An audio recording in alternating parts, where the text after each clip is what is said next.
before we have some fun, I mean, are the Jets, or should the Jets be thinking about pulling the plug on Ryan Fitzpatrick? No.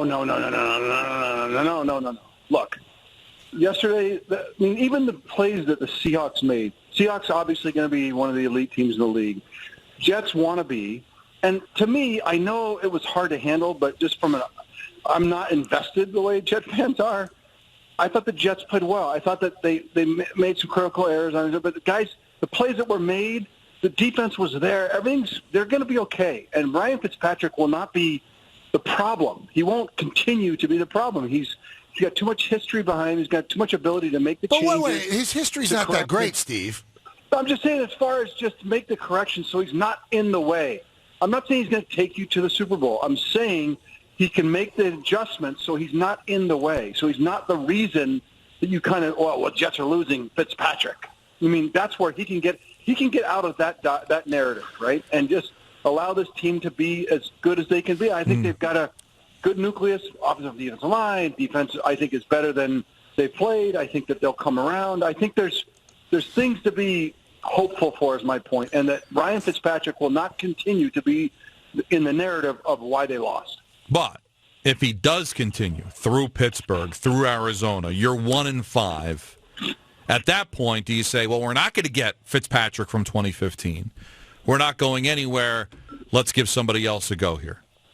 Done. When you get 1-5, batten down the hatches. Well, that's almost the reality here, isn't it? Even if they play better, they can lose the next two. Yeah, and if you're 1-5, then the practical realities are we can chat about it as much as you want, but things need to change. Then you got to give people an opportunity. You can't. No one can go into the coach's office and make a case for why you need to be given the right to battle out of a 1-5 hole. You know. Right. It's like, hey, you're 1-5, bro. That could be it. So really, when you think about it, guys, I mean, we're kind of close to that point. I mean, how are they beating Pittsburgh? We have 2 games ahead of the Jets, Steve. That it looks like they're going to lose those games. Stop. Let them play them. Well, true. They're not bad enough. They're not bad enough that you can. The Jets have been bad enough in the past. This is a team coming out of the locker room that's not bad, and they can make changes. They can win games. And Ryan can fix things. I mean, that's what I'm saying. This is not. I mean, but facing the 2 games that are coming up, yeah. But go win those, because you saw Philadelphia did 2 weeks ago. Coming off of that week, you'd say, hey, the Jets are. Look, I think all my point is the Jets are better than they are. I mean, I just think I think that in net they're better than what's on the paper today, as far as record. Now, we had Todd Bowles on, and he keeps talking about the secondary. There's miscommunication. The people are running free.